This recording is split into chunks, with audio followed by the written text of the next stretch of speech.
What is good viber? It is your girl Esther Joy coming at you with another video. On this channel we like to talk about love, light, joy, and peace. So if you like to talk about these beautiful vibrations, you are in the right place. Woo. I'm eating grapes and blueberries. I'm eating my lunch.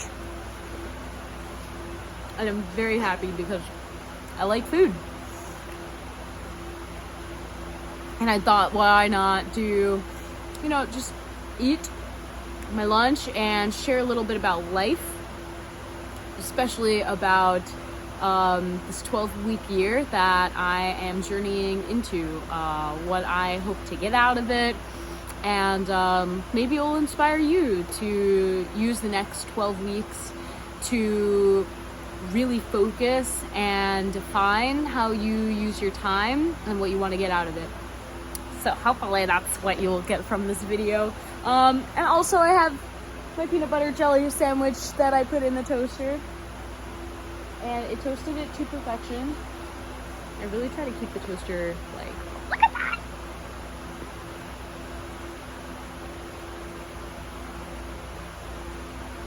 I'm so happy right now. I love food. Okay. Thank you, God, for this food. Hold on. Alright. It's like crispy on the outside. It's nice and soft on the inside of the bread. And then you just have the filling, which is fire. I'm using creamy peanut butter.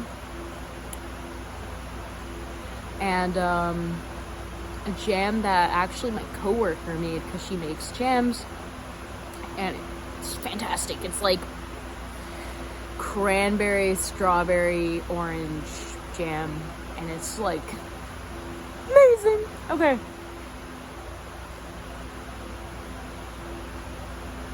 So good. Oh. Okay. Also, I got a Bev. I got that Bev. Okay, putting this on top of there. I've been drinking it, obviously. I have water as well. You gotta have extra liquids when you work and are outside. But this is, I think it's called Pure Day or Pure Morning tea. It's like green tea, black tea, rose hip, hibiscus.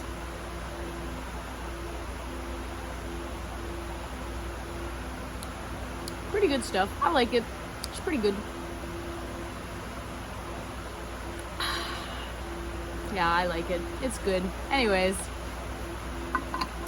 So that's what we got going on. Now that I have shared everything I'm eating, let's talk about it. So, I think it was a week or two ago, I love listening to audiobooks. So if I have the opportunity and I'm working, I'll listen to an audiobook. And I think it's just a great way to read. Yeah, I mean, you can read a whole book and understand what a whole book is about in like a day. So if I'm working for 8 hours, I'll listen to a whole audiobook. Sometimes there's like an 8-hour audiobook and I'll get through the whole thing in one day, and I think that's pretty awesome. And if I really like the book, I really liked the 12-week year, I thought it was a really good book.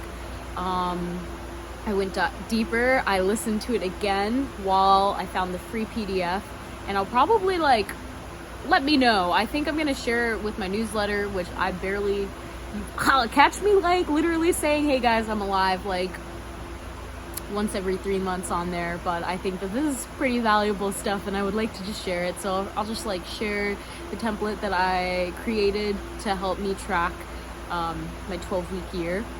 And it also has the free PDF and the audiobook. And yeah, you can find the audiobook here on YouTube. That's what I do, and it's pretty easy, pretty good. And yeah, it's a good read. So after listening to it, I really wanted to implement this in my life. I thought, that's so true. A lot of the times towards the end of the year, I feel like I'm scrambling to get all of my goals together. And I remember back in 2019, I had a goal that I would be van lifing.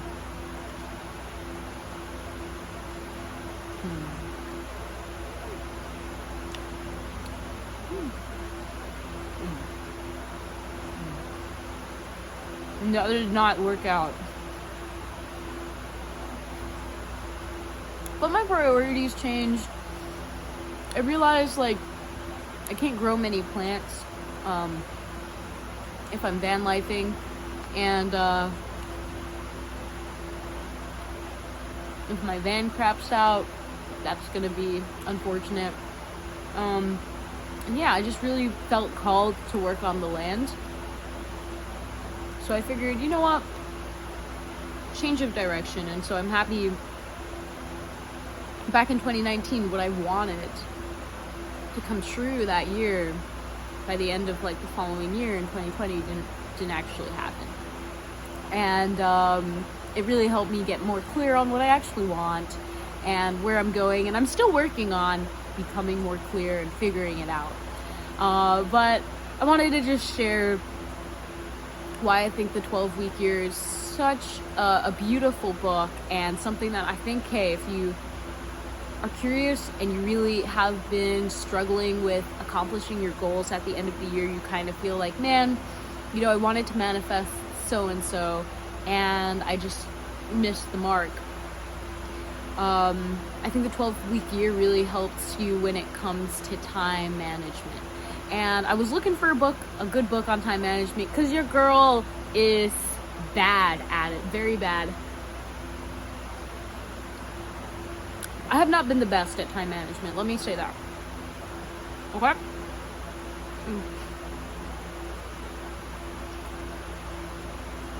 And so I was looking for a book that would, you know, bring insight to why I've struggled so much and sometimes overbook myself, or, you know, push so close to deadlines. And so the 12-week year is just the idea that you can get what you want done in a year in 12 weeks. Of course, there are limitations. Like, say if I wanted to grow something, it's not like I can force that thing to grow much faster, or would I want to make, you know, a garden grow in like 12 weeks versus the whole growing season that it naturally needs. Some things just naturally take time. But what this does is shove all of the things that you can do to reach your goals into 12 weeks, which isn't like, that's a quarter. That's 1 quarter, that's 3 months. It's not too long where you think you can push things off because you only have 12 weeks. But it's also not too short where it's difficult to do everything that you need to do to get to where you want to go. And so that's why I'm trying it out for the first time. And of course I got a lovely friend to do it with me. And yeah, just asked them like, yo, I want to do this. Would you be down to like be accountability partners while we do this? And if all things go well, I'm hoping to get back on the Discord that I have not really been active on in like a year. Guys, I hear you. Very near and dear to my heart, the Soul family on the Discord, and see if we can do 12 weeks and have accountability calls and kind of explore that. Yeah, so right now I just wanted to focus on getting done what I have to do. So this is going to be March to May pretty much.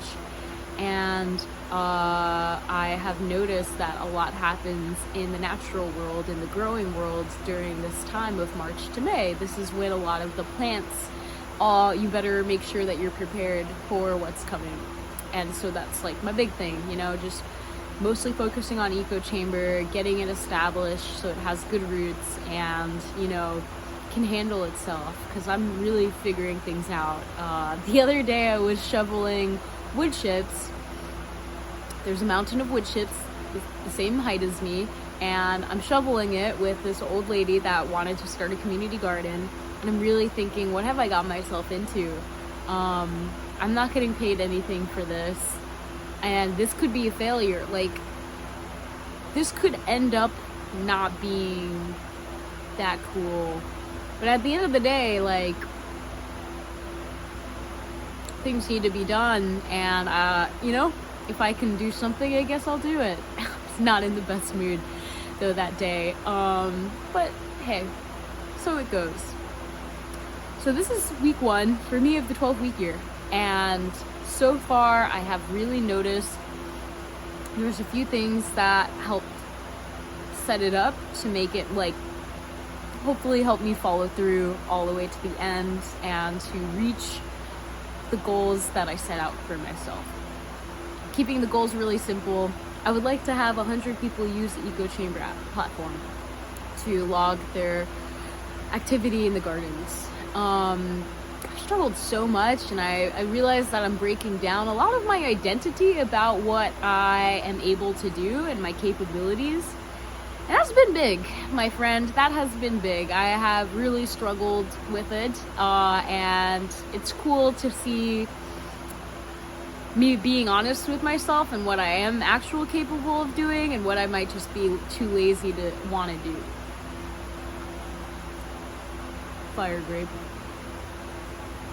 Fire grape.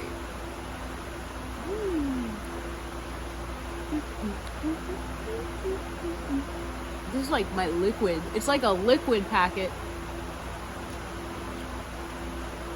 It's like grape juice in its purest form. Oh my god. Yeah, and then ginger?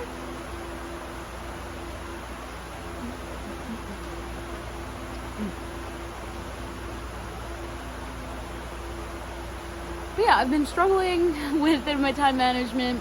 So this week has been really good because, you know, in the beginning of every week, you've already identified your goals. They're SMART goals, right? And then you have your tactics, the core things. And if you know, like the 80-20 rule, you know, 20% of the inputs create 80% of the outputs. I love the 4% rule, which is 20% of 20% is 4%, and 80% of 80% is 64%. So there's a core 4% thing that you can do that will move whatever it is you want forward a lot faster. And a lot of the times it's something that we beat around the bush so much because we're intimidated by doing it. But the 12-week year has helped me get really real on what that 4% looks like. And then break it down each week. How can you apply that into your week so that you're actively moving forward and focusing on and prioritizing with your time what matters most? That's really it. I think it's helping a lot with just like deadlines are magical. You can get a lot done when you set a timeline to do it and taking time to actually plan the week. So I read the book probably like 2 weeks ago.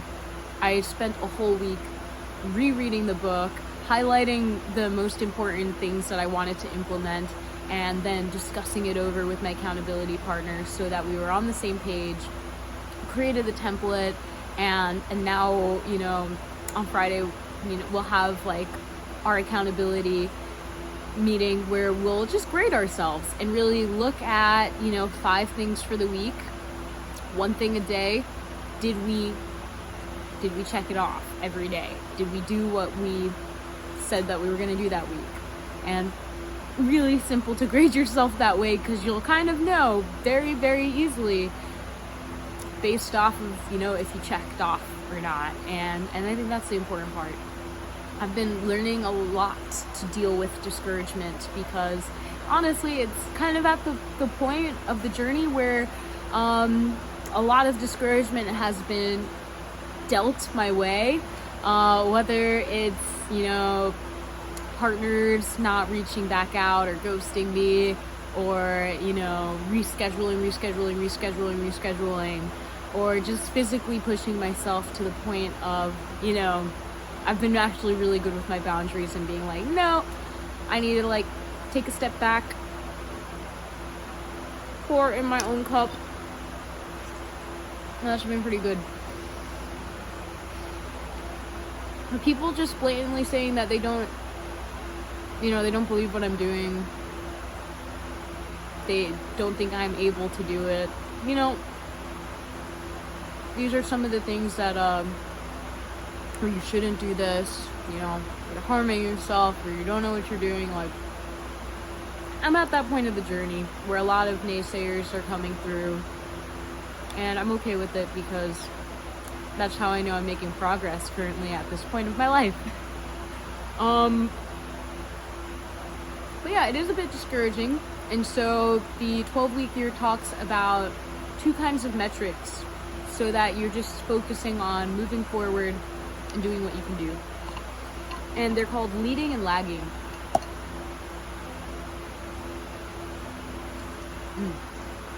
So leading metrics are the things that you can control. I'm gonna wake up every morning, I'm gonna go to the gym. You can control that.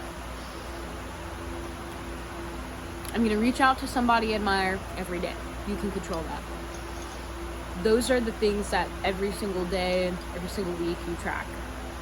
The lagging metrics, think of it as your manifestations. These are your end goals, right? If your goal is to lose like 10 pounds, your leading would be, I'm gonna go to the gym every day. Your lagging would be, I'm gonna lose those 10 pounds. So a lot of the times it's things that you can't really control. Like, hey, I wanna go viral on social media. Your leading would be, I'm gonna post a piece of content every day. Your lagging would be, I'm gonna reach 1 million subscribers. Cool. So I'm learning the importance of just pushing forward and just keep going. Consistency is so key. And I know that, you know, my friends have mentioned, and there's just been a theme of cockroaches in my life, especially like last year. And cockroaches really are a symbol of endurance, of not quitting, of being the most persistent person in the room, because you can't kill them. They're gonna keep popping up. As gross and yucky as they are, this is a very valuable trait, to have this consistency and persistence regardless if life keeps squashing you or people keep stepping on you. You gotta keep getting up and you gotta keep doing what you're here to do. Be a cockroach, my friend. Okay. I'm gonna share an example and then a short story, and I think we're good for the video. So the example was, back when I was literally making like zero money and I just quit my job, I spent a ridiculous amount of money that should have been spent for college on this online course called the Automated Income Machine by JumpCut. JumpCut was like known for creating viral videos, and they created some online courses for people that were interested in making money online. After I bought that online course, I quit my job like 3 months later. It was like $1,200, guys. I don't know where I had that confidence coming from. I spent like most if not all my savings on this online course because I was convinced I was gonna make it back. And then I quit my job because I got so confident. I'm happy I quit my job though, don't get me wrong, because I knew what I wanted. At the time, I really wanted freedom, and I really wanted to create something that was valuable that people could use to transform their life. And so I created my first online course that was called Vibe Up. It inspired this YouTube channel. Really good stuff, but I didn't make any money. Nobody ever finished the course. You can probably get Vibe Up. I think it's for free in the description below. And so that was that. Now, years later, they decided to do a free online workshop for 6 weeks. Just for YouTubers, and I thought it was really cool because I spent so much money and now they're offering everything that they taught in the course for free. Obviously I'm gonna do it because I'm gonna get my money's worth. And it was just 6 weeks long, and they were sharing really valuable information, again, that I know was valuable because I spent so much to access very similar information in the past. And the challenge was just like create a video every week implementing what they were sharing. And I thought it was actually pretty, and honestly, to like be in the top, you just had to do 4 out of 6.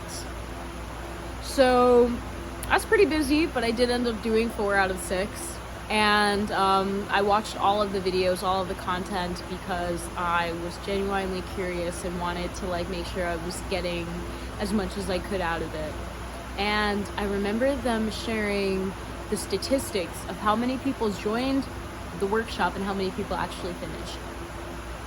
Within the second week, the numbers were cut in half for the amount of people that signed up, and we're still going.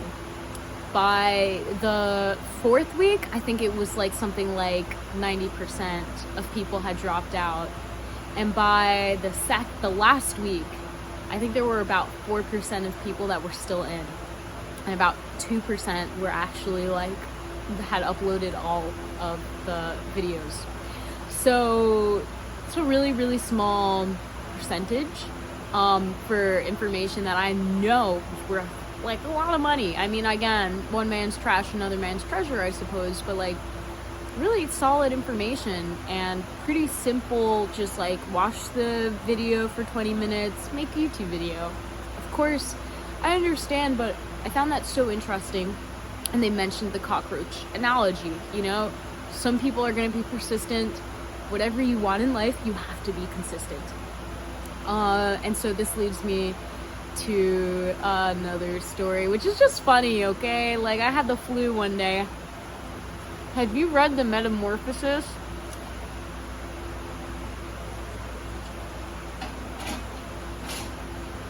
It's okay if you have not.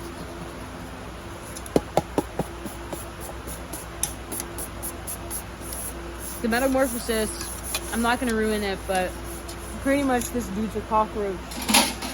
And he slowly turns into one. Maybe it's not really talking that much about consistency, but I read it when I had the flu, and I was a little bit delusional. And I also read it late because it was a reading assignment for my English class. And I remember feeling bad because I asked for an extension. The professor gave me extension. I still didn't hand it in. Another week passed, and then I read it when I had the flu because I had nothing better to do. And I remember reading it and immediately emailing my professor and apologizing and saying I was a cockroach. This is before all of these analogies were known, but I thought that was pretty funny. And when I graduated, he actually ended up being the announcer of the names, and it was my first time seeing him in real life because it was an online class. So I was able to just apologize for calling myself a cockroach. That one time when I emailed him, he never responded, but he laughed in real life when I said that, and that was pretty cool. So, yeah, I guess there's a way to end this kind of weird talk. 12-week year. Read the book, it's pretty cool. Join my newsletter. I'm pretty sure there's a link in the description. Let me know if not, and I'll make sure. And yeah, I'll share the template that I'm going to be using. And I hope that you enjoy your day, that you spend time intentionally, and that you practice perfecting the art of just being present, making the most of what you have. All right, much love. God bless. Namaste.